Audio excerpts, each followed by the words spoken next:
मेरे यूट्यूबर बंधु हैं जिनको नंगा करके और कुछ भी करके जलील किया जा रहा है कुछ लोगों के माध्यम से।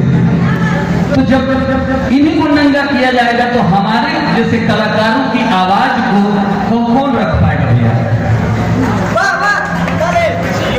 महेश पांडे वीडियो कॉल पे है, देख सकते हैं। वीडियो कॉल पे है, देख सकते हैं। वीडियो कॉल पे है, देख सकते हैं।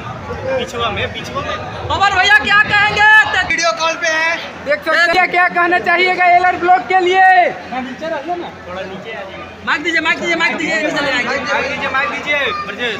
मेरे यूट्यूबर बंधु हैं जिनको नंगा करके और कुछ भी करके जलील किया जा रहा है कुछ लोगों के माध्यम से। तो जब इन्हीं को नंगा किया जाएगा तो हमारे जैसे कलाकारों की आवाज को कौन रख पाएगा भैया? महेश पांडे वीडियो कॉल पे है, देख सकते हैं। वीडियो कॉल पे है, देख सकते हैं। वीडियो कॉल पे है, देख सकते हैं। पिछुआ में अमर भैया क्या कहेंगे?